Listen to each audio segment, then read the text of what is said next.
I am the the chair of the Israel Engagement Committee at Holy Blossom Temple, and I'd like to welcome all of you again to the Israel Dialogues. It's our continuation of hopefully another good discussion about aspects of Israel.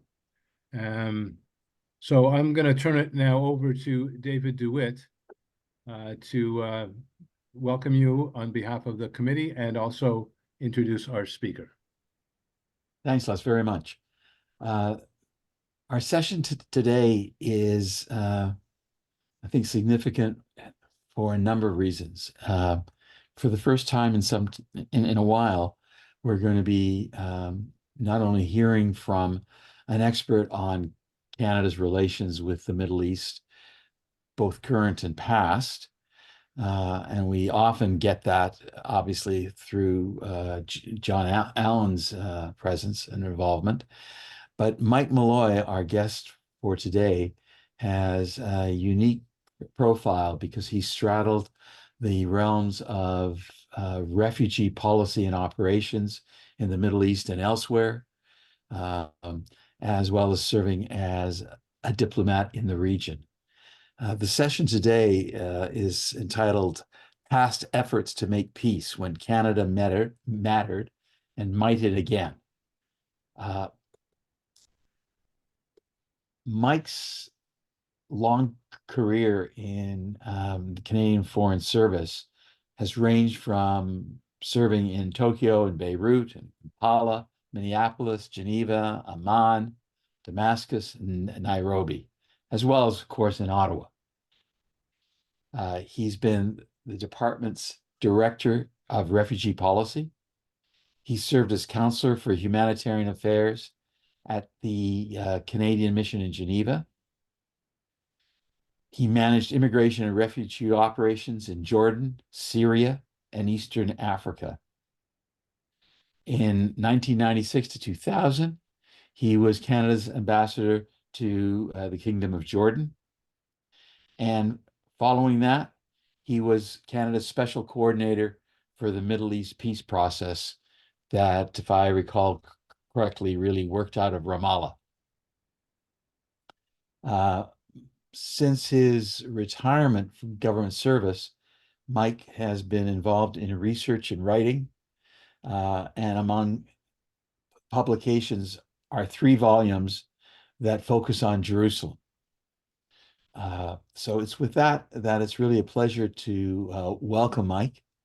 This is a difficult time, obviously, to talk about peace in the Middle East, to talk about Israel-Palestine relations. It's a difficult time to address the never-ending issue of refugees. And it's a tough time for Canadians to ask not only about what is happening, but what, if anything, we can do about it.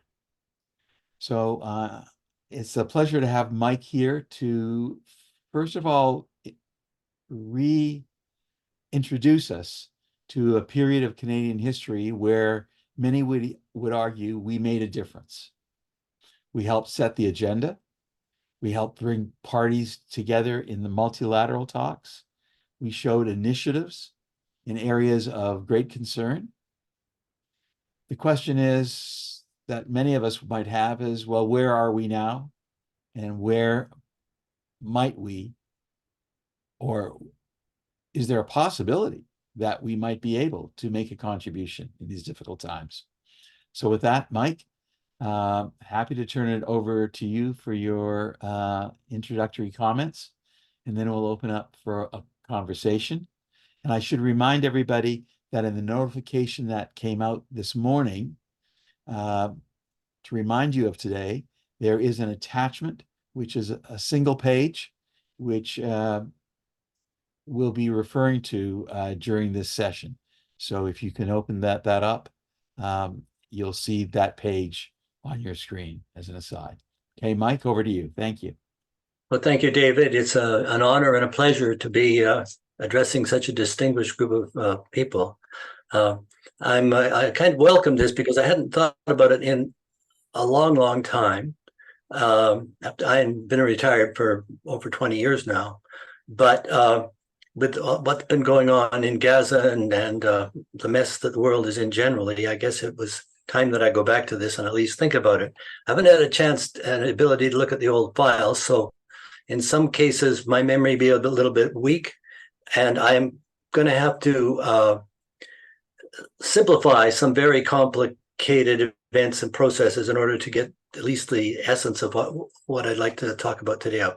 I'm going to talk about, I'm going to break it into two parts. First of all, what was the Refugee Working Group? Where did it fit in the peace process? And how did Canada get involved in it?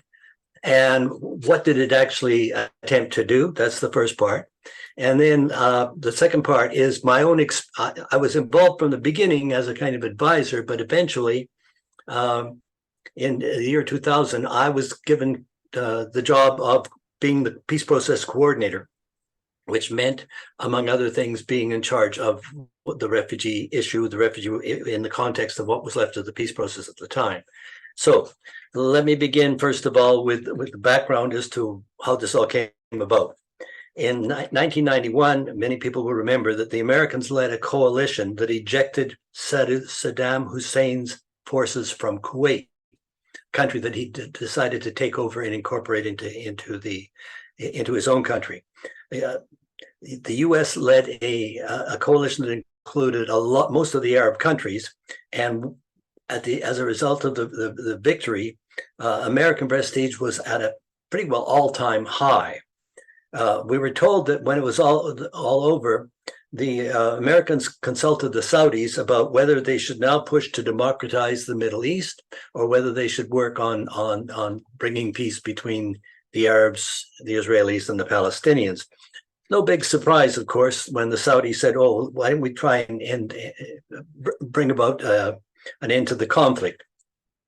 It took an enormous amount of arm twisting on the part of both President Bush, the first President Bush, and Secretary of State James Baker. But on the 30th of October, 1991, President Bush and Russian President Gorbachev co-chaired a conference in Madrid, attended by Israel, Egypt, Syria, Lebanon, Jordan, Palestinian, and a strange joint Jordan-Palestinian delegation. Talk about why that was so. The conference led to the beginning of what was called the bilateral peace process, in which Israel began negotiating separately, but simultaneously with Egypt, with whom they actually already had a peace treaty, with Syria, with Lebanon, and with Jordan and / the Palestinians. And those negotiations began shortly after Madrid in Washington, and they went on for quite some time.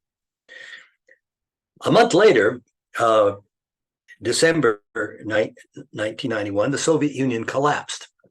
You might all remember that.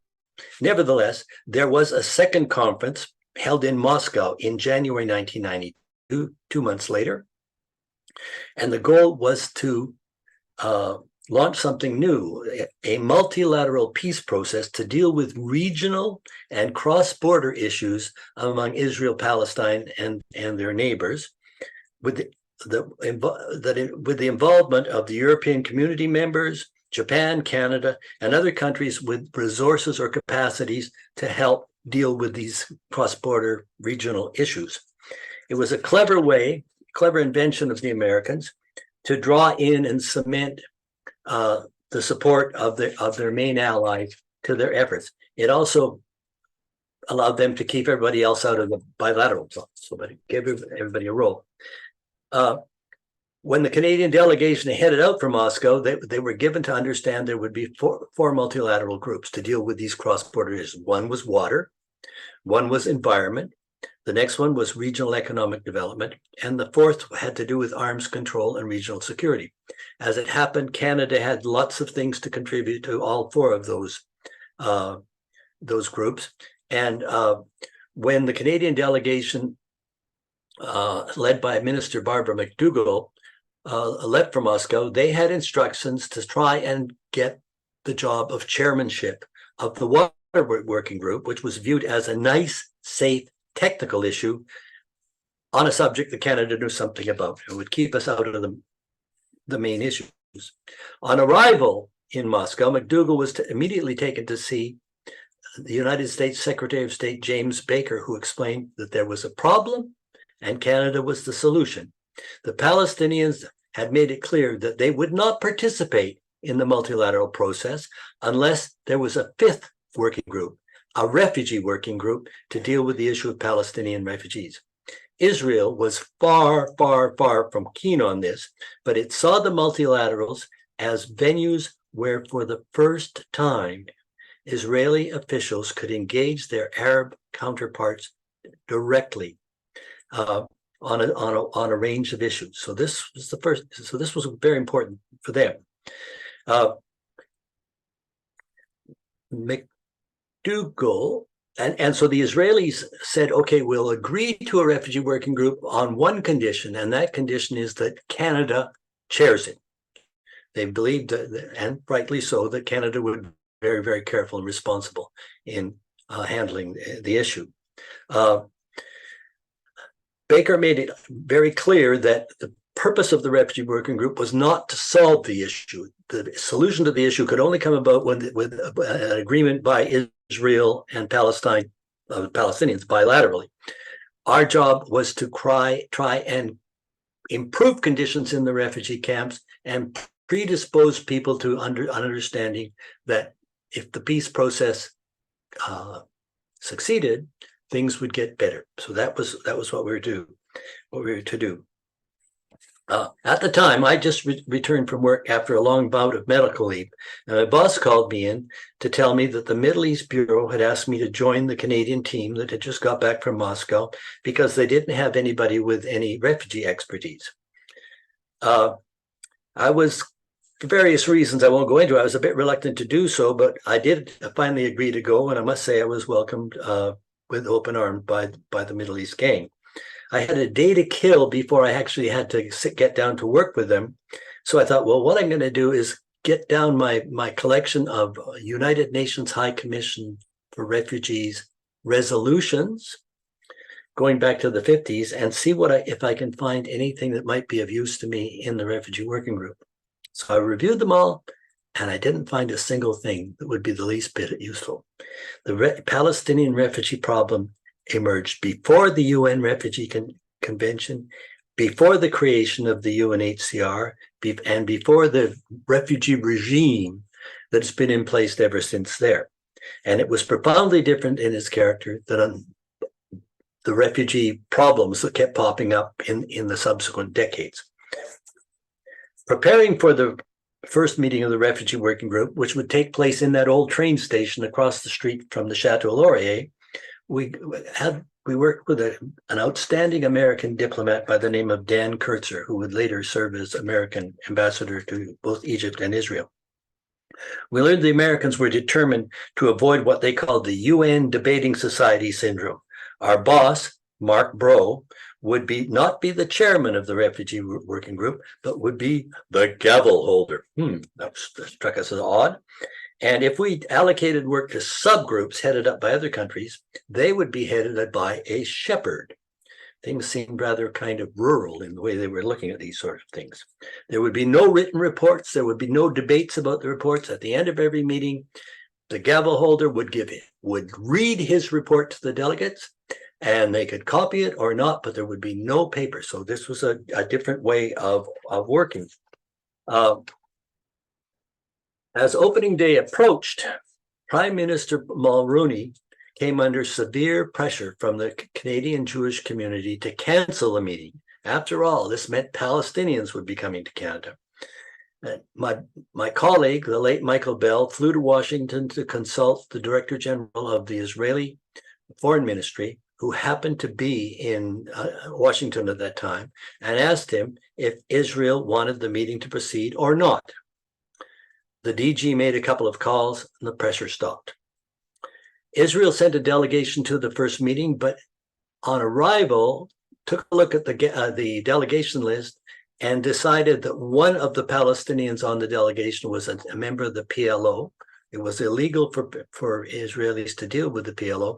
And in fact, they never actually came to the meeting. They stayed in the Chateau Laurier across the street, and junior officers were running back and forth, briefing them continuously about what was going on. Nevertheless, we got the process started, and it was agreed we would deal with 7 themes: data collection, camp infrastructure, health, children, vocational training, job creation, and family unification. After the meeting, I was sent off to Europe to recruit shepherds for each of these themes. A Norwegian non-government organization called FAFO, which stands for something in Norwegian, was about to carry out the first ever comprehensive survey of living conditions in the camps. And in return for a promise that they could host a refugee working group to launch their support, Norway became the data shepherd. The European Union, quite reluctantly, but nevertheless, I've twisted arms quite severely, agreed to become the shepherd for camp infrastructure. The Swedes would be the shepherd for children's issues. The Italians, who had a lot of medical and health programs in the Middle East anyways, said they would take on health, and vocational training and job creation were taken by the Europeans. France, the family reunification shepherd, assigned a series of really abrasive French diplomats to persuade the Israelis to create criteria and processes which in fact enabled a surprising number of Jordanian Palestinians to join either their spouses or their parents or their kids in the West Bank. There were a total of 7 refugee working group meetings over the next 2 or 3 years. 2 were held in Ottawa, 1 in Oslo, 1 in Tunis, 1 in Cairo, 1 in Antalya, Turkey. What a great place. And 1 chaired by Andrew Robinson in Geneva. Because we went to Geneva because the Swiss wanted to in on the process and wanted to work on something they called the human dimension, which never actually was defined. The Oslo meeting, which was the 3rd, was in some ways the most memorable because that was the first time the Israeli delegation participated. Things were going well in the peace process as a whole. There was the usual trading of allegations and whatnot at the beginning, but once the meeting got rolling, it was very, very positive. And we were very optimistic because the process as a whole was going along in the right directions. But in the course of it, the man in charge of the survey that had been carried out always seemed to all of us to be on the verge of wanting to tell us something. We all had that, we were all talking to everybody, and we all kept saying, old Terry Larson there seems to have something on the tip of his tongue, but he's not going to tell us about it. Subsequently, we had this very positive meeting. We're about to close. The Palestinians are going to make their final statement. The head of the Palestinian delegation, who was in fact a Canadian Palestinian professor from Queen's University, was handed a statement in Arabic just before he was about to speak, and he had to translate it in his head as he went along, and it turned out to be a blood and thunder denunciation of everything that had happened before. He was as surprised as we were, and it took 3 hours to close the meeting, to work our way around it, around this highly inappropriate station. Turned out, months later, we put things together. The Oslo process, the Oslo peace process, was going on at the same time in Oslo, and a senior Palestinian political leader was upstairs in our building, and he was unhappy with the progress that was going on in the negotiations between the Israelis and Palestinians on the Oslo process. And he wrote a statement for it, and it got delivered to the wrong meeting. So sometimes things don't quite go the way they should. And Terry Larson, of course, knew about this, and he was on the verge of telling us about it. A couple of things that happened subsequent to that. our leader, Mark Bro, decided that he and others needed to know more. So he started a process that was called the Gavel Missions, and where he'd gather up people from the Arab countries and officials from the donor countries, and they'd all trot off and spend a week or two in Jordan or in Lebanon or in other places and visit the camps, talk to people, talk to the authorities, and try and just increase people's knowledge and understanding. When he got to Lebanon, he was so appalled by what he saw about the conditions of the refugees there that he kind of blew his top. And from that, the Lebanese decided that Canada was going to try and implant all the Palestinians there, but made our relations with them quite complicated for the next couple of years.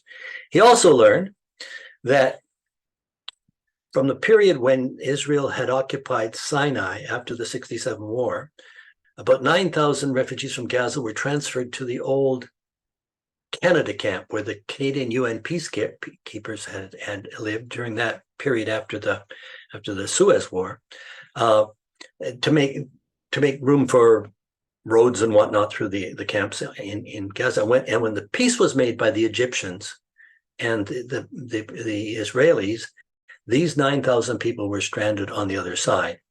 I remember saying to Mark, well, the fact that it's called Canada Camp shouldn't necessarily involve us. And he looked at me, he said, oh, yes, it does. So that story will come up again. 1995, with the assassination of Mr. Rabin, things got worse. The new Israeli government came in. The Arabs decided that they would boycott the other four working groups, and that but Canada could continue to work on the refugee issue, or should continue, but there would be no formal full meetings. Mark's successor, Andrew Robinson, an exceptionally energetic Canadian diplomat, organized 22 other kinds of meetings, sometimes with the shepherds, sometimes with the regional people, sometimes to look at his work plan. As I recall quite clearly, he drove the Americans crazy with all these meetings. In any event, that was just fine. But his accomplishments were quite substantial. One of the most interesting was in Lebanon, he learned that Palestinian girls in the refugee camps were typically dropping out of school at the age of 14, getting married immediately thereafter. The dropout rate was something like 40% of the girls never finished high school. So he gathered money from all sorts of sources and set up a program that provided about 20 scholarships of a year to needy but bright young Palestinian girls to get them into Lebanese universities. By the time we were over 4 or 5 years into the program, over 250 women had gone through schools, and it had changed their lives, and it had changed their families' lives, and it had changed their futures. So that was one of the better things we did.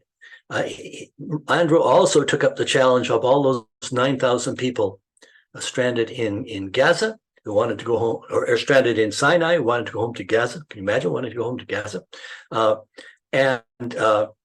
Again, collected a lot of money and set up a process where that involved management by the IDF, UNRWA, Canada, and eventually the Palestinian Authority, where groups of 50 families would send their menfolk into Gaza, build a house with a little grant from the international community, and when the house was finished, they would move. I ended up chairing the last meeting of that, and it's thanks to Andrew that those 9,000 people were reunited with their friends and relatives across the way. Same time, Janice Stein and others organized something called the Core Group, which basically said, what are possible solutions? What, in general, what could they be? And they managed to tease out a set of 5 possibilities. One, stay where you are. If you're a refugee in Jordan, you could stay in Jordan. Go to the new Palestinian state. Go to those little bits of Israel that would be traded up to the Palestinians to compensate for settlements in the West Bank. maybe 1 to 3% of the territory. So it's what's called the swamp territories. Go to Israel, maybe, or emigrate. And that was the first time anybody had sat down and sort of said, okay, those are options. Those are possibilities. We also held on his watch the first ever conference for Israelis and Palestinians on the question of compensation, and that had a powerful effect in terms of making the Palestinian authorities more aware of just how complicated and how expensive and difficult to arrange compensation could ultimately be, but very, very important. Around this time, 96 to 2000, I ended up as ambassador to Jordan. One of the best jobs in the world, I must say. And I was lucky to arrive there after Israel and Jordan had signed their peace treaty, and relations between the two were kind of rocky, but they were real. And it was for me, there was no escaping the Palestinian issue because half the population were Palestinians. In fact, if you wanted to deal with a businessman, 9 times out of 10, it would be a Palestinian Jordanian. They had created most of the economy. All of those who came in from the West Bank were actually Jordanian citizens. A small number of Gazans who had come in were not, but that's because they came from the West Bank, and West Bank for a while was part of Jordan. So refugees from there became Jordanian citizens. They were citizens with all sorts of glass barriers around them related to could your kids get into the better universities in Jordan? Could you work in the civil service? The answers to many of those things were no. So, but it was interesting. And the other thing that there are 2 other things. One, I ended up being asked to chair the UNRWA Donors Committee to try and bring some sense to the budgeting processes there. And with a lot of hard work and a certain amount of bloodshed and at some cost to my relationship with the commissioner of UNRWA, eventually they went away, and a year later brought down a budget which was best considered a budgetary process, which was identified in New York by the UN as the best and most transparent budget system of any UN organization. And finally, on my watch, I had to deal with something called the Al-Mashal affair, where a group of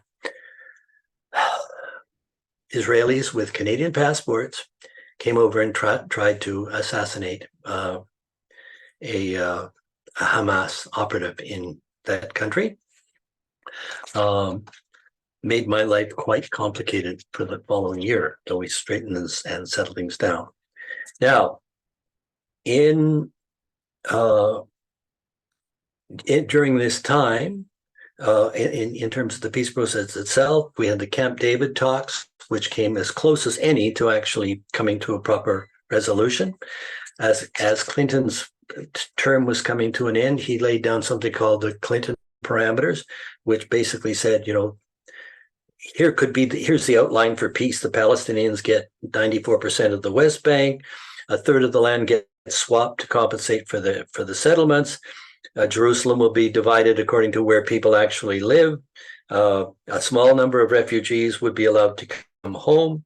The Temple Mount would continue to be under the sovereignty of the Palestinians, and various other things. It was interesting that Prime Minister Barak agreed to them with only 22 pages of reservations. At the end of my term, and this is back to the Refugee Working Group, I was asked to replace Andrew Robinson as the Middle Peace Process coordinator. And at that time, I had left Jordan and was babysitting the embassy in Damascus for a month. And I received instructions to go and meet Arafat, who had just returned to Ramallah from a world tour following the failure of Camp David. As was typical, I was told, I met him at about 1:30 in the morning. He could only be described as ebullient. He was telling his followers that he had escaped an ambush by the Americans and the Israelis at Camp David, and all the world leaders were supporting him.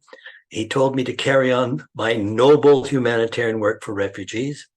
And it was not the last, that was the last time I saw him.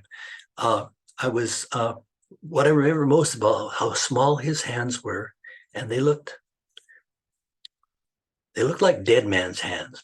I don't know other way to describe them, almost translucent. Anyways, interesting to have an encounter with him and see how he operated.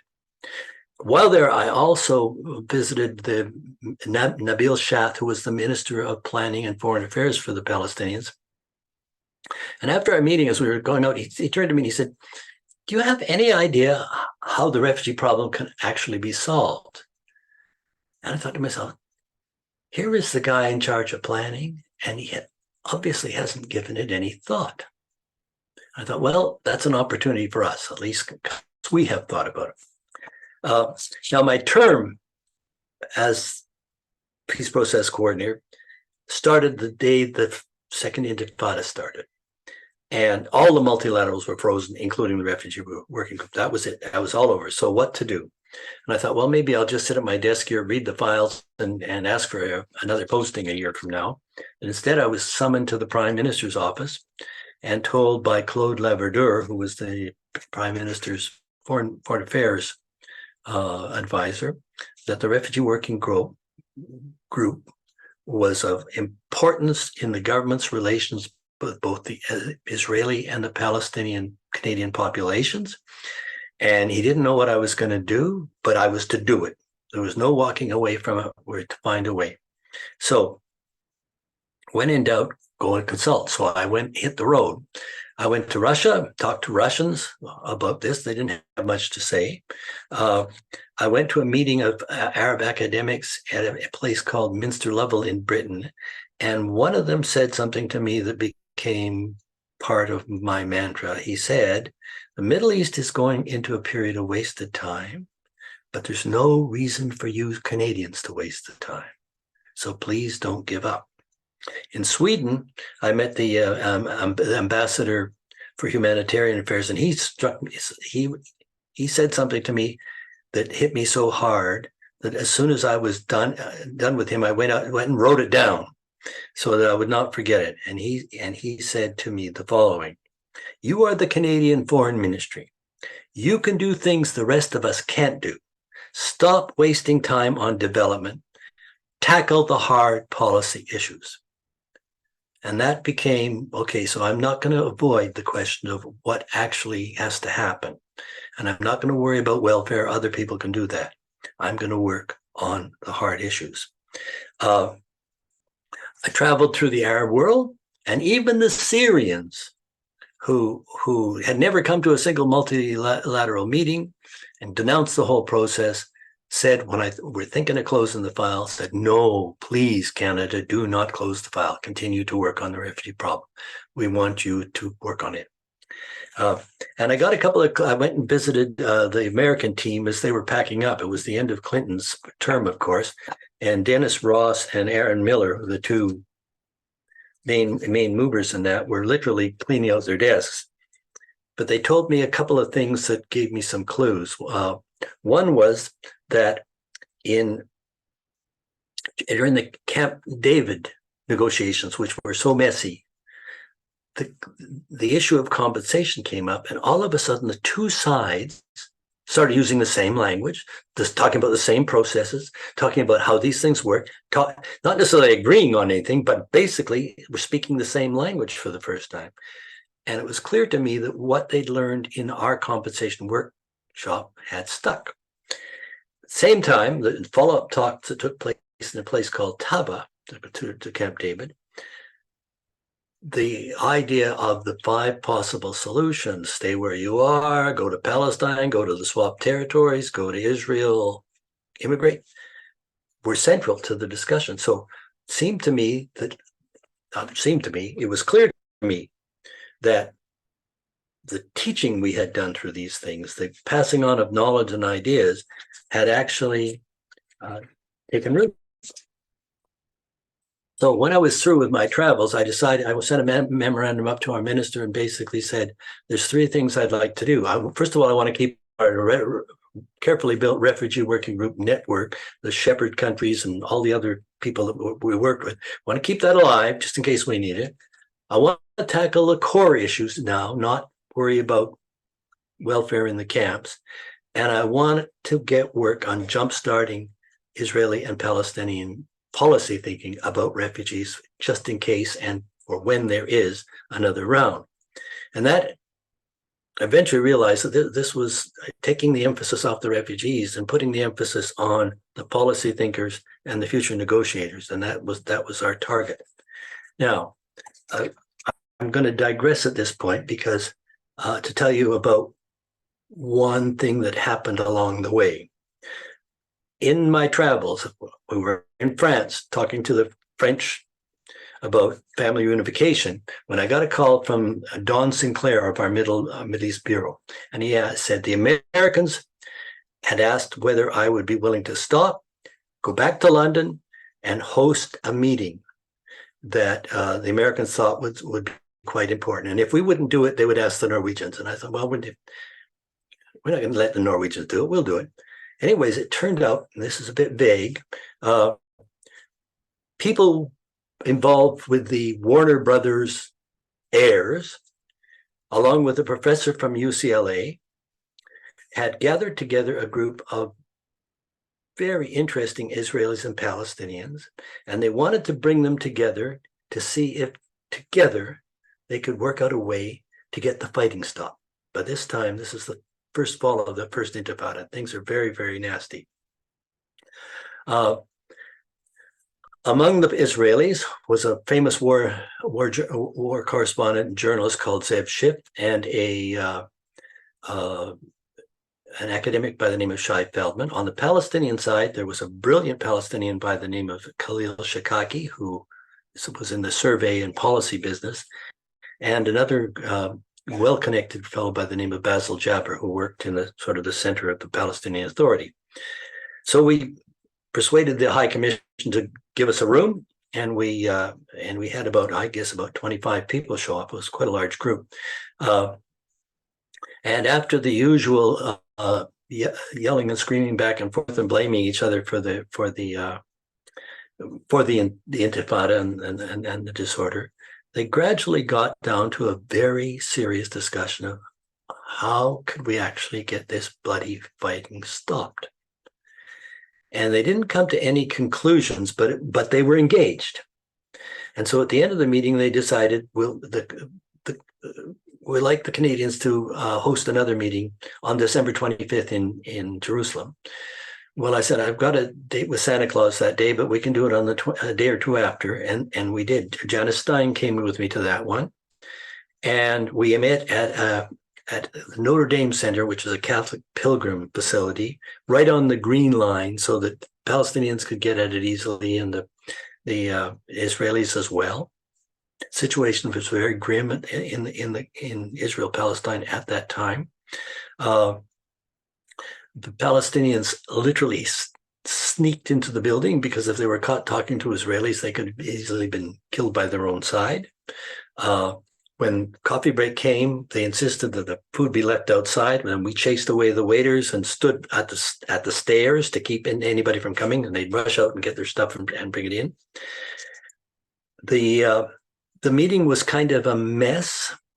The Americans couldn't refrain from intervening continuously. And if that wasn't bad enough, and injecting their own ideas into things. That wasn't bad enough. They brought somebody along who was a kind of a therapist. And anytime somebody got emotional, and people were getting emotional all the time, she would intervene and do her therapy things. Yeah, really nuts. So it broke up with no result. But 6 weeks later, our foreign minister of the day, John Manley, is in Tel Aviv having dinner at the Canadian Embassy, and Zev Schiff and Shai Feldman approached him and said, could you send those Canadians back? We think the Intifada is still obviously going on. We think there was the possibility of working something out. And Manley asked them why, and he said, well, look, if we invite the Norwegians, they'll preach at us. And if we invite the Americans, they'll get in the soup and swim around with us. The Canadian guys, they just stand by the pot and stir it ever so gently when it's needed. And that's what we need. So we ended up at a hotel in Manila at the height of the violence. Didn't go out of the hotel very often because things were going on all the time. But we had 5 or 6 meetings over the next couple of months. And it worked because it's elderly Israeli war correspondent and Khalil Shikaki, the surveys guy, were obviously family friends of each other. Zev kept asking about the kids and bringing messages from his wife to her, from his wife to his wife. And every meeting started out with the usual, it's your fault, it's your fault, it's your fault. And then Zev would say, well, Khalil, what do we do next? And Khalil would roll out another idea about, and the notion that evolved was what they called coordinated unilateralism. In other words, the idea was we will put together a plan, and on a certain stage, the Israelis will step back, make a small concession, and then the Palestinians will recognize that, and they will do the same, and then the Israelis will, and then the Palestinians will, and we'll walk back from the fighting. It was a really good idea. Mike, Yes, yep. you asked me to remind you about time, and we're How's the time? 45 minutes already. Okay, I'm just going to finish this story and then we go on. Okay, this is how it worked out. So our role was to do 2 things. One was to whenever somebody got really emotional, my buddy and I would give a glass of water. It became a joke. Every time somebody got really emotional, one time somebody really got emotional, and we each gave them a glass of water, and everybody would laugh. But most importantly, at the end of each session, we would write up on a flip chart as they were out taking a break what we thought we'd heard. They'd come and say, no, that's all wrong. And you'd have these Israelis and Palestinians at the flip chart doing what they did. Now, what happened to it? The Sharon government was not interested. Shikaki asked me, could we talk to the, do you think we could take this to the Americans? I phoned Bill Burns, whose name you hear these days, who has been my opposite number in Jordan, but who was now at that stage was the senior guy in the Middle East Bureau of the State Department, and said to him, got to talk to this guy. He's coming to Washington. He's got great ideas. 2 months later, something called the Quartet, which was the Americans, the Russians, the UN, and the EU, rolled out what was called the Roadmap to Peace. And guess what? It was what we worked out at that time. So it showed that what we were doing actually was having some impact. Because of the time, I just want to talk very briefly about some of the things we did. Just very quickly, down the top. There were 3 Palestinian ministries with a chunk of the refugee issue. We set up a coordination group so they actually talked to each other for the first time. We involved Yossi Balin's organization, the Economic Cooperation Foundation, and Yair Hirschfeld, gave them money and said, you need to start writing papers about what you can do about the Palestinian refugees, and that doesn't include ignoring the problem. So we began to delve in there. We created a donors network. We created a network within Canada of all the interested parties. We sat down with the few Palestinian think tanks and said, what do you keep talking about the right of return? What are you going to do if we wake up one day and find pieces broken out and 100 or 200 or 300,000 Palestinians in Jordan, in Syria, in Lebanon say, we want to come back to the new Palestinian state. What are you going to do? And here's some money. Think about it. And we got them actually going beyond just parroting the words about the right of return. We did the same with, we asked them, the planning ministry, what are you going to do? Where are you going to put them? And the result of that was a project where they mapped out, with the help of the World Bank, every empty lot in the West Bank and Gaza. We discovered that on the issue of compensation, which is something that's going to come up, the International Organization for Migration in Geneva was the world authority on compensation and especially delivering the compensation in the Middle East. After the Gulf Wars, they had done a lot of it. So we put them to work on thinking this through, and we actually held a something called, we called it, I'm almost done, David, something called the triple play, where we brought an Israeli team to Geneva, and on one day we briefed them on how you do settlement, and told them they're going to have to help the Palestinians out on this because they had the experience with the Russians, which was really relevant. Then they went off with the International Organization for Migration and got a day's worth of work on compensation. In the meantime, the Palestinians arrived and they got the same 2-day treatment. Now, at that stage, they weren't allowed to talk to each other. Things were so bad. But they all got invited to breakfast at the Canadian permanent mission in Geneva. Ambassador Westerberg took them in. There they are. They sit down at the ambassador's table and they have no excuse to do anything except talk about what they learned and was irrelevant. Those were some of the things. The real question is, did it make any kind of a difference?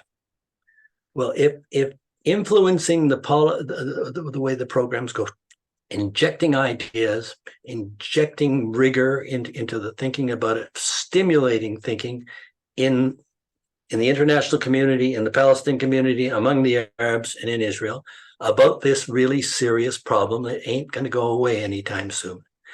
If increasing knowledge about that count for anything, then it was a success. The initial legitimacy came from the American victory and the fact that the United States and Russia were sponsoring the whole peace process, including the multilaterals.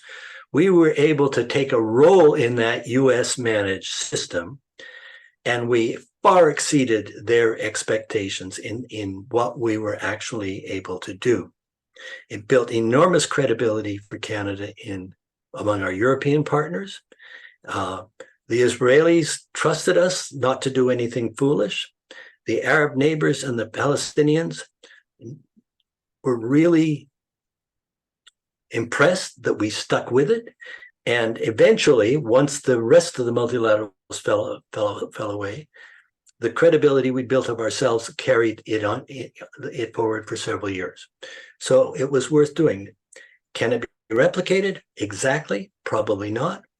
But what I would say is, if there is a peace process, given the size of our diasporas, we need to be there, and we need to be doing something more than throwing money on the table or offering a few resettlement places.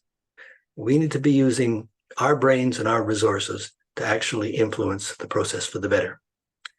Sorry to go on so long. Thank you. Mike, thank you very much. For many of us who don't have that detailed knowledge and history and perspective, that's been very informative. And I know we didn't even get to the document that you circulated, but perhaps that will come up because it's relevant to everything you've said. So I just have one, I guess, observation and question, and then I'll invite my colleagues on the panel. And everyone who's listening, if you have a question or a comment, to please write it in the Q&A, and we'll try and get to it. Your last comment had to do about that Canada had built up a sense of a quality of credibility and trust in what it had accomplished, what it had contributed, and that it had stuck with it through some very difficult times during the two intifadas, during the other kinds of conflicts, to the various kinds of political pressures, and what was occurring externally. So the question I would have is, where is that credibility, trust, and sustainability now? To play the devil's advocate, I suggest that we're not there. Canada is missing in action. We haven't devoted the resources, and maybe we don't, in fact, we haven't created the resources to devote to these things for a very long time. One response might well be, well, because everything has shifted. What Canada could do well then is not appropriate now, given the way things have shifted in terms, and I'm not just talking about October 7th, but even the years prior to that, because of both changes in Palestinian and Israeli politics. Now, I'm wondering whether you would agree with that, or you would suggest that there is that residue, there are opportunities, and Canada could and should be doing something in these or other areas. Well, basically, I'm with you and the devil on this one. I think we have been missing for action for at least the last 15 years. I think during the Harper's years, the idea of doing anything except being on the Israeli side on all the issues undermined whatever goodwill we'd build up in a lot of places, other places out there. I don't think our current government has given it any attention at all, except to whenever required, repeat the mantra of we support the two-state solution. I get the feeling that one of the things that I find frustrating is that we have the present generation of diplomats who are every bit as competent as our generation, if not more so, probably better education in many instances. And I know for a fact how frustrated they are with the very limited role. There's 4 of them out there for the last couple of years who at different times worked with or for me and are just as bright, capable, and creative as anybody I've encountered in my life. And they report. I don't see any instance at all where they're actually being encouraged to take initiatives. They sit and wait for instructions. And that's good enough for a lot of places. It's not good enough for Canada, as far as I'm concerned. So I think it's a lot of that. And I mean, time passes. Many of the senior people on the Israeli side, at least, that we are on the Palestinian side, are no longer with us, or are long retired, or have moved somewhere else.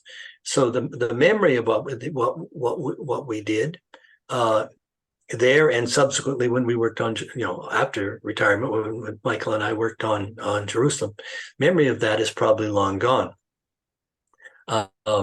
So I think we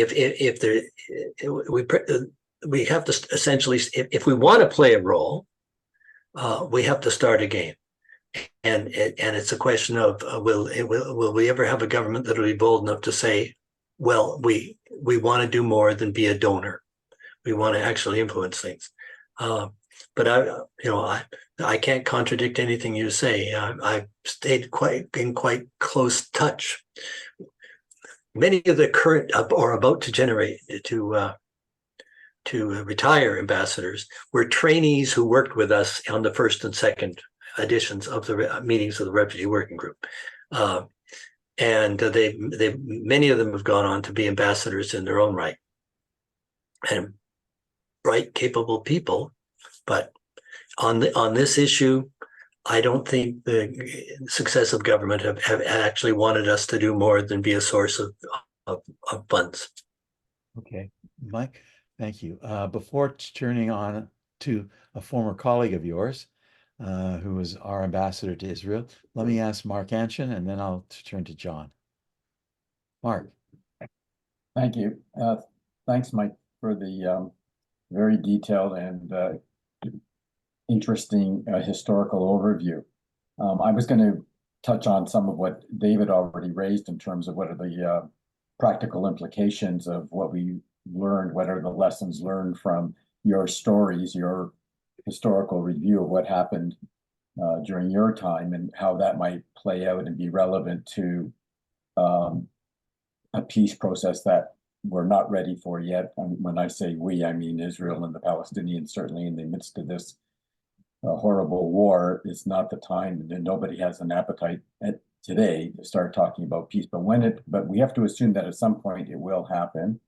And you were responding well to what David suggested in terms of what Canada's role might be. I want to take a slightly different approach and just ask you this. Certainly, in my time in government service, I had the sense that when we wrote memorandums to the minister and to the government and sent it up the line through the department, that a lot of what we suggested and advised was listened to, that the politicians actually took what we said seriously and listened to what we said. Given what you've just said, it seems to me that in the last many years, the political will that should emerge to deal with some of these issues isn't there. And in fact, one has to ask the question whether or not the work of the civil servants in advising the government of the day, the political masters, whether they're being listened to or are they just being thought of as functionaries to do, consular work and all that kind of stuff. What are your thoughts? No, I couldn't agree more. I think one of the things I observed when in the Harper years was that the civil servants who continued to offer advice were quickly retired off. Very, very, very, very capable men and women who didn't get the message that you're not here to provide advice, you're here to follow orders. And that was, and I don't know that it has changed that much.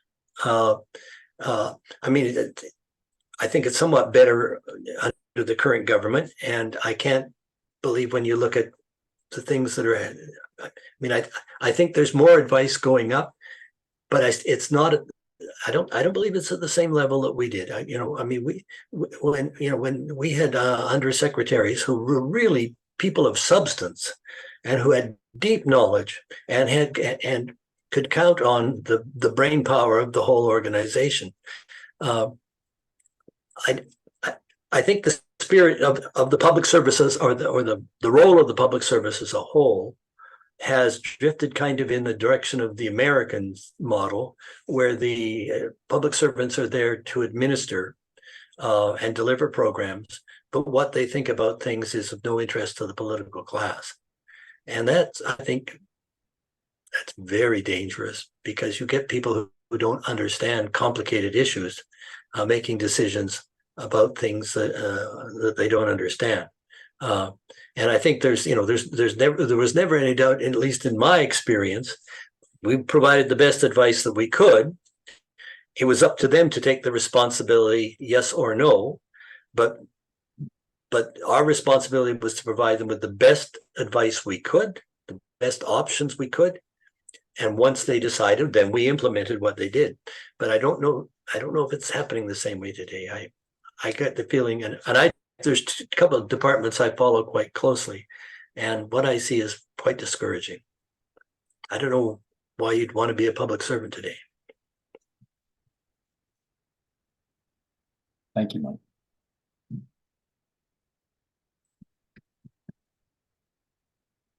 Mike, Mute, John.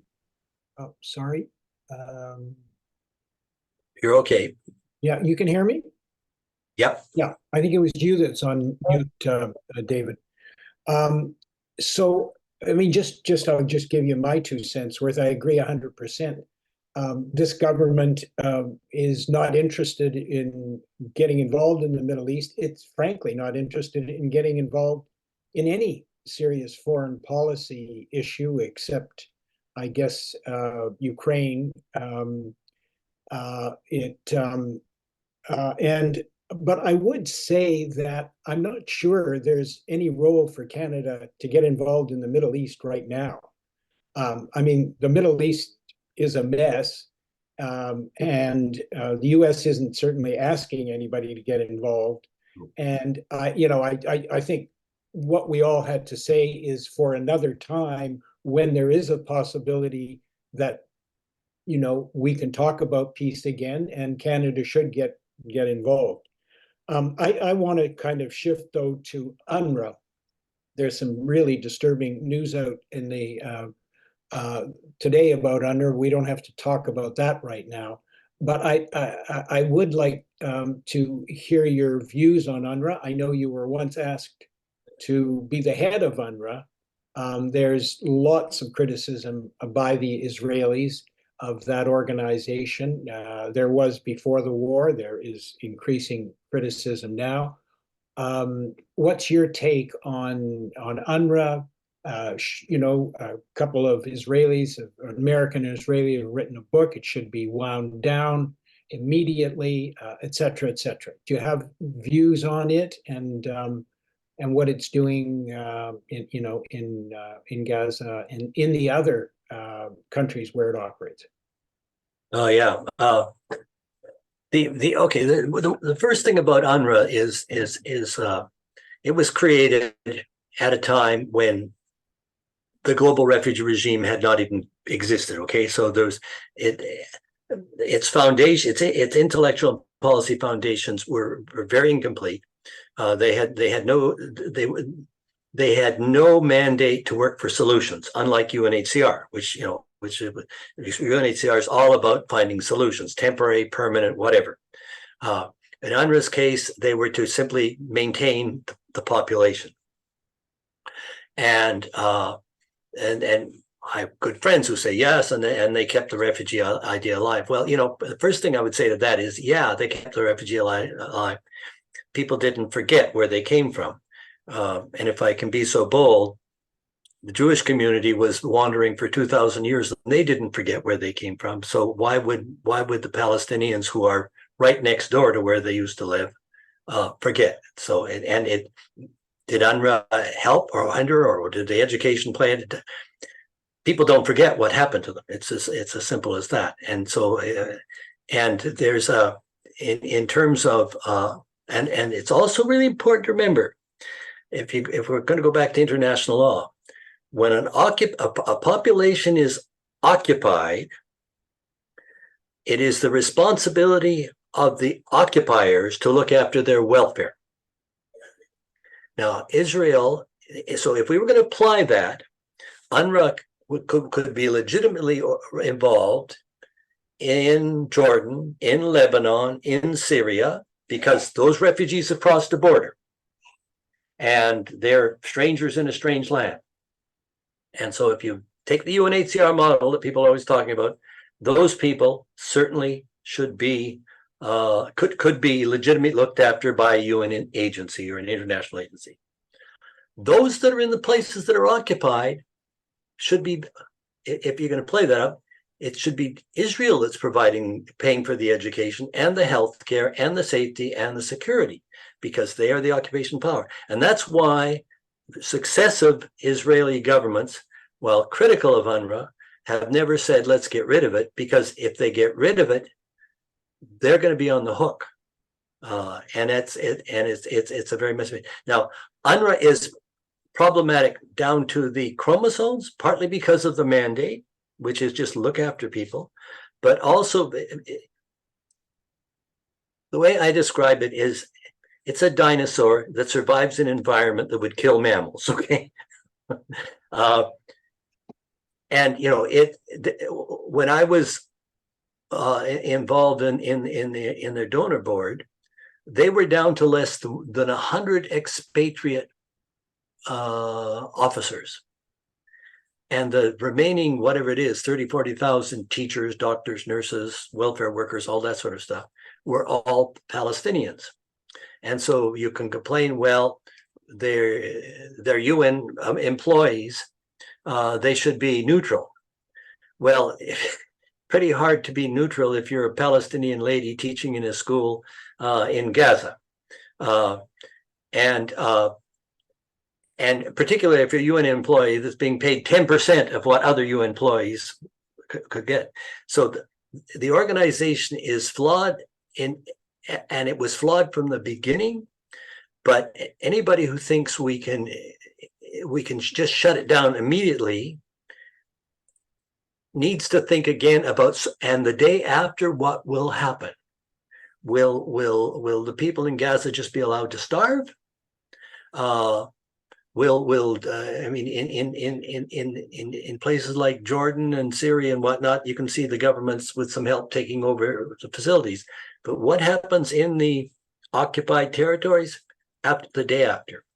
And so I think it's an organized. I mean, it was not for nothing I didn't take up the offer to head it, but I have never heard anybody with a suggestion about what to do the day after. Now, if there was a thriving Palestinian Authority governing, I could see that it would make a huge amount of sense to shift those resources to it. And I can remember as the PA authority was coming into existence, a lot of rather bolshy young Palestinians have saying, yes, so we're going to take over for UNRWA. Well, when they took a look at what UNRWA was doing, they all backed off because they clearly understood they didn't have what it took in terms of knowledge and resources to run a school system that looked after tens and tens and tens of thousands of kids, or run a hospital, a medical system. And since there isn't a Palestinian state and they've been caught in this, between Hamas on the one hand and the Israelis on the other hand, and all the other things that are constraining them, it's hard to see what to do now. But if things had gone on a road to, if there had been a steady road towards a state, the handing off of chunks of UNRWA, at least in that part of the world, in the West Bank and in Gaza, handing off would have made a lot of sense. But at the present time, what's the alternative? I guess I would just add it, and following up on what you just said, not only does UNRWA have those difficulties, but it's operating in a territory where Hamas is the government. Yes. So it has to deal with Hamas and deal with the world and deal with the Palestinians. But your point about how the 100,000 of their employees are Palestinians themselves obviously creates an inherent conflict of interest. But thank you for that. Thanks very much. I appreciate it. You're on mute, David. Sorry. Let me invite Dylan, and then I'll turn to a few of the questions that have come in on the Q&A. Hi, Michael. I don't think you've covered this. I did have to jump off to do a little bit of my day job. So I'm sorry for the small chunk of your presentation I missed. So actually bridging the last two topics together in terms of Canada's role and the conversation about UNRWA. So one piece, I'll disagree actually a little bit with John in terms of Canada's appetite to play a role in the region. And I'm pretty engaged politically with the folks here in Ottawa. And I'm pretty certain that the Minister of Foreign Affairs has been kicking hard the tires of the idea that Canada could be the convener of a new peace process coming out of this. I think that the way in which I've heard it put forward actually underscores the danger or the situation we've wound up in with a government that doesn't listen to public servants, because it seems to be completely tone deaf and disconnected from the reality on the ground. And from, I suspect most of our international partners would be quietly laughing at us and this idea. And I think, in fact, that some of them are. But in my own conversations, with folks at Global Affairs and the Prime Minister's office who've said, what can Canada do? And in conversations I've had even with the US ambassador, who I'm fairly close with, said, look, I mean, maybe Canada could actually play a role in helping to facilitate the reform of UNRWA.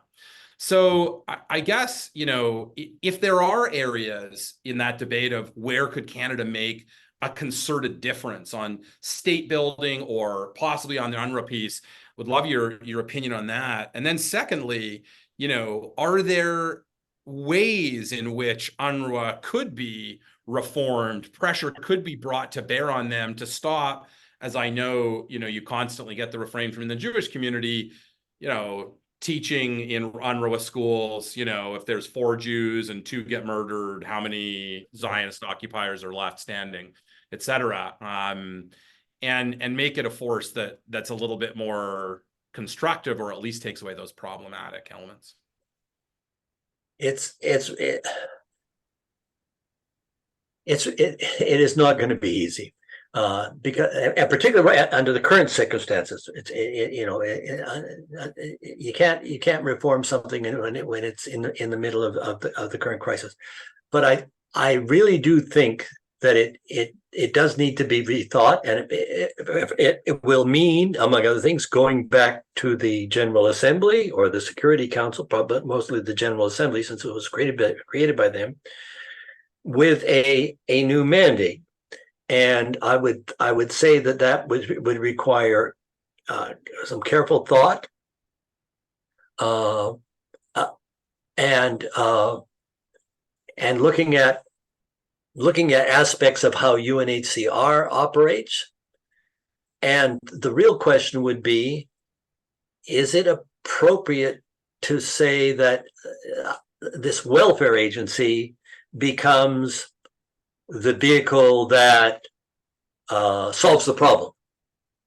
The solution to the problem lies with Israel, lies with the Palestinian authorities, it lies with the neighbors.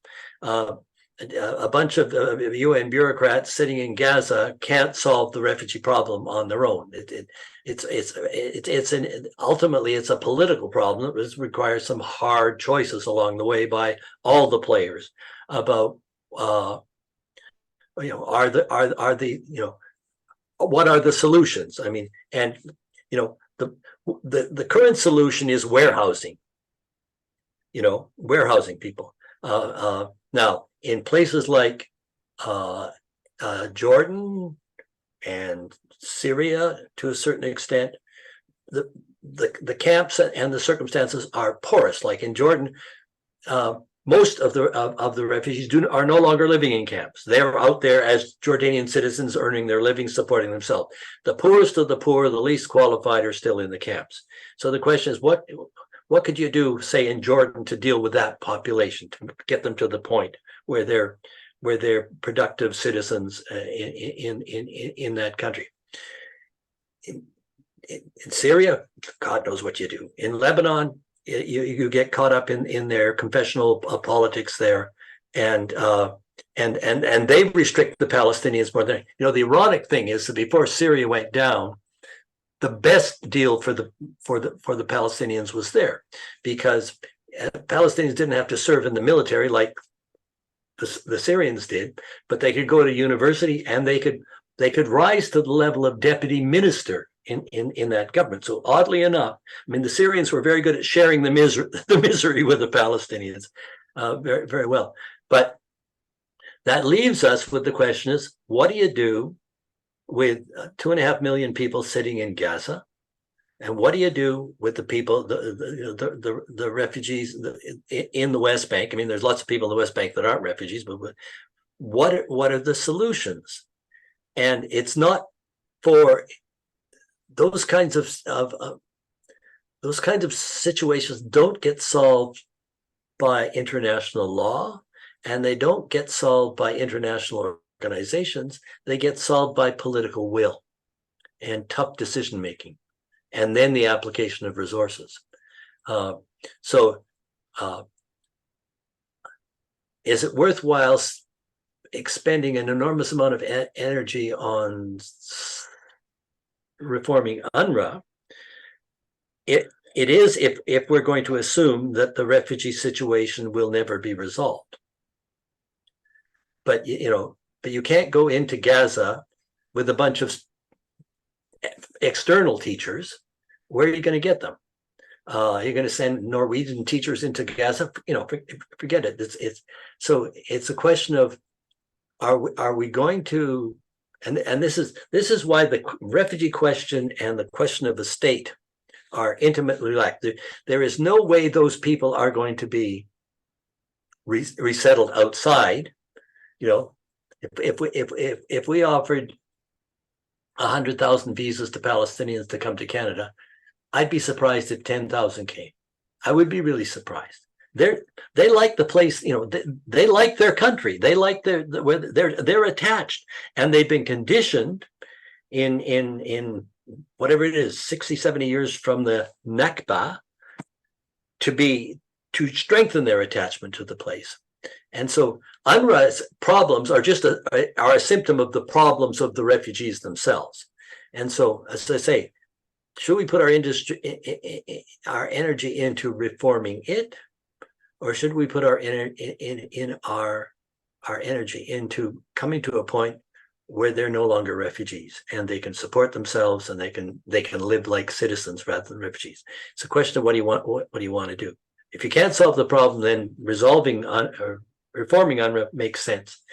But that means then you're committing yourself to a situation where these people and their children and their children's children will be refugees. David, if I may just jump in quickly, I know John wants to say something. I read a report, there was a report on one of the news feeds this morning that the United States government had halted its, suspended its support of UNRWA because of a number of UNRWA employees were found to have been involved in the October 7th attack on Israel. I don't know how accurate that report is, but it's out there. Allegations that Yeah, they yeah. Yeah, but UNRWA's responded to it and said that those people are suspended and that they'll be, you know, that dealt with possibly under the law, definitely by Right. UNRWA if there's my point is whether or not the U.S. has actually halted their support. Yeah. And if they have, what's the mechanism for distributing relief? So before I turn to John, I want to just grab a few questions that have come in online. And I don't think they require a long answer, most of them at least. So one is, why are descendants of Palestinian refugees considered to also be refugees? Because there is the Refugee Convention doesn't apply to them. That was a decision made when they set up the UNHCR. So there's no cutoff. I mean, you have this bizarre situation where, except for a small group of Gazans, all of the refugees in Jordan who essentially come from either Israel or the West Bank are Jordanian citizens and Palestinian refugees at the same time. There's no legal mechanism to extinguish their refugee status. There was no thought put into that. There has been no thought put into it subsequently. And so we end up with this. I've talked to very well-educated Palestinian young people whose parents were born here and who were born here themselves. We have the right to return. Yeah, are you ever going to go? We have the right to return. It is a never-ending story because of the sloppy staff work that was done when UNRWA was set up. Okay, and with that, I just remind everyone, if you look at the document that was attached to the email that went out today, the data are 20 years old, but they're informative about intentions versus aspirations, about where Palestinians, what they were thinking about, where they would go if they had an opportunity. Next question, this comes from Vancouver. I'm always glad to hear from Vancouver. How could a refugee / peace process comparable to what you led be replicated today, given the realpolitik now existing? If you mean today, like in the next 5 years, maybe something can be done. Today, not today. It's going to take a long time for the hurt on both sides to subside where it makes any sense at all to talk about peace. Although the interesting thing is the two-state solution notion, which has been studiously ignored for the last, decade, is all of a sudden on the lips of Biden and Trudeau and so there is that notion that after every big cataclysm, like the Yom Kippur War, all of us, 2 years, 3 years later, things have settled down enough, and people say, well, we need peace with Egypt. We need this, or we need that. So ask me the question in 3 years, and if you promise to ask me in 3 years, I'd be glad, because I'm getting pretty old, and a 3-year time would suit me very much. But no, not now at all. There is a phrase that we political scientists stole from decision scientists and cognitive theorists, and that's about crisis as catalyst. So when you have Yes. a crisis, it increases the probability of profound change. Yeah. The last question that I'm going to throw out and then turn to John is, how can we expect the peace process to work if Palestinian schools teach little kids that Jews are poison and should be killed? So it's that classic kind of stuff. Yeah. Oh. That's got to stop. But it's if you're living, if I don't know if you've been to Gaza. I've been there. People say it's a giant concentration camp, and at one stage I was there. There was no place you could go without seeing a tower with an Israeli soldier looking down into your backyard or wherever you were staying. It starts with education, and the reality is the only place that in the UNRWA schools in Jordan, they use Jordanian textbooks. They don't use UNRWA textbooks, or they don't use UN textbook. So it's in Gaza and the West Bank that the Palestinian Authority has created those things. Now, we've been on that question about are the kids' minds being poisoned with this? Given the environment they live in, I'm not sure their minds wouldn't be in the same place without the textbooks, but that has to be rooted out. There's no escaping that. If the school system is teaching people to hate, it's got to be dealt with.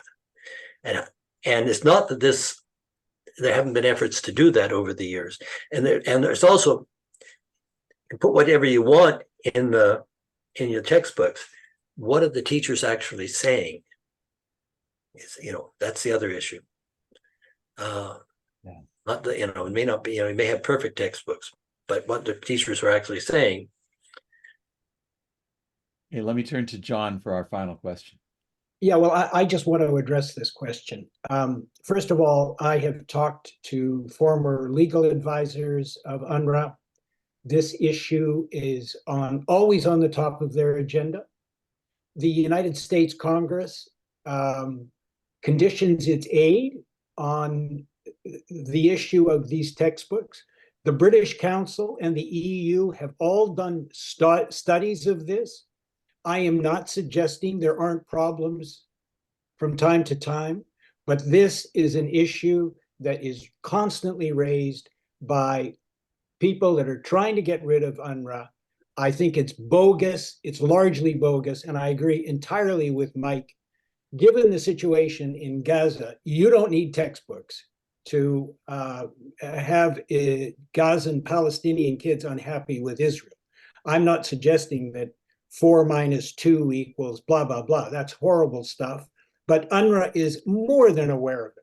They are more than aware that they are constantly under criticism for it, and they have been dealing with it for years. And it just keeps getting raised and will never go away.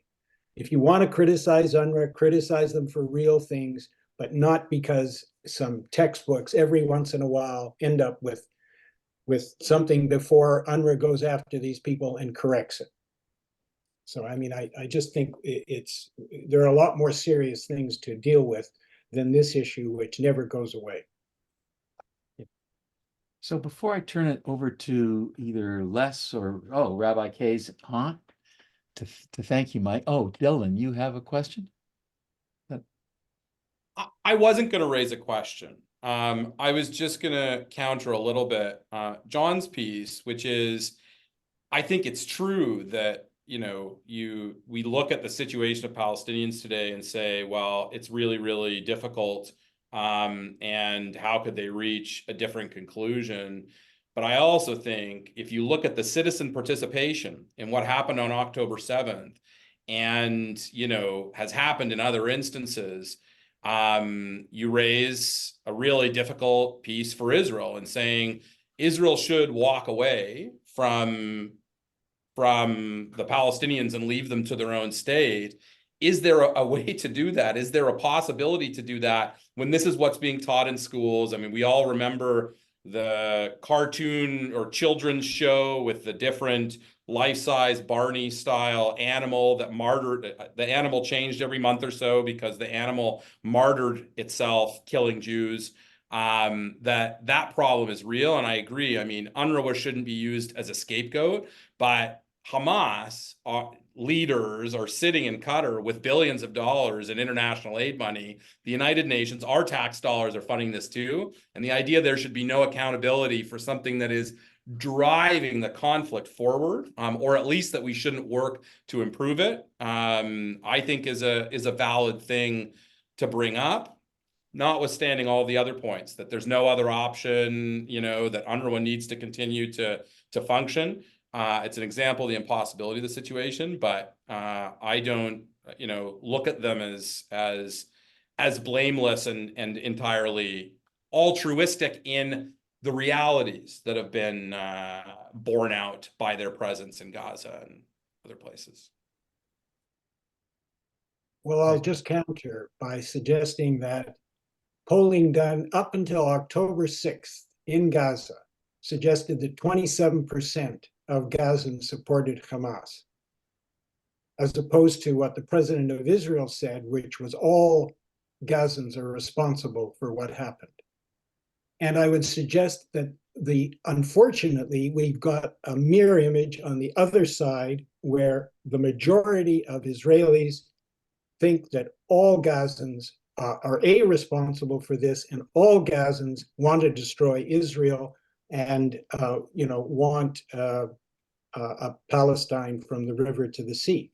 So we've got mirror images on both sides of the border, which is part of the problem and why we have to move towards a common understanding of where we have to go and a better appreciation of who we are and what's needed to make peace. I have 1 minute left before I turn it over to Rabbi Kay. And Mike, I'm going to put you on the spot for a very quick response. It's just a simple. Maybe. And all your involvement with the refugee working group and all your bilaterals and other discussions when you got into the issues of compensation as part of the possible way of dealing with this, was there ever a serious discussion about comparable attention to Jews from Arab lands who were forced out as refugees and who ended up elsewhere? Yes, and they are parallel problems. They are not the same problem. You can't bill the Palestinians for what the Moroccans did. Right. No, I understand. And my feeling was that if we get into a real peace process and there is a discussion of compensation, and more than that, there is a move to provide compensation. And I don't want to talk about it in any more detail. If the only way to unlock compensation from Iraq and Morocco and Yemen and all these other places that expelled the Jews is to unlock compensation for the Palestinians. But don't say, oh, we won't ask for this, and you can't bill the Palestinians for what these other people did, and those other people will not get engaged in a discussion of compensating the Jews until it's clear that Israel is serious about compensating the Palestinians. That's just the way it is. Thank you for offering us both a return to some current history that we should all know better, and especially with your hands-on direct involvement in all of this very complex period. And for all your service in trying to sort these difficult things out in a humane and principled way. And with that, let me turn it over to Rabbi Kay. Thank you, David, and thank you, Mike. This was very informative and really fascinating. I will admit, I was 10 years old when Yitzhak Rabin was assassinated, Oh, and seems like yesterday. for me too, actually, in many ways. That is like one of my core pivotal memories of becoming aware of the world outside my window. But I just want to compliment you and say, because you did this in life. I was told that the peace process died that day. And I was told that by my teachers, I was told that by my rabbi, I was told that by many people in my life. And it is really inspiring and encouraging and hopeful to actually hear from you, who kept fighting after that moment to continue to build the peace process, and to provide a counter narrative to that. So thank you for your great service, and thank you for not giving up on the dream of peace. And thank you for giving us a little bit of hope as we go into Shabbat, and something to think about for those people who maybe didn't agree with you, but still respectfully listened and respectfully threw some really good questions at you. So thank you so much for joining us on the Israel Dialogues today. Thank you, of course, to our incredible panel for their insights and for their time, as always. And thank you to all of you who have joined us for another fascinating section. Shabbat Shalom, and we will see you in just a few weeks. Thank you so much.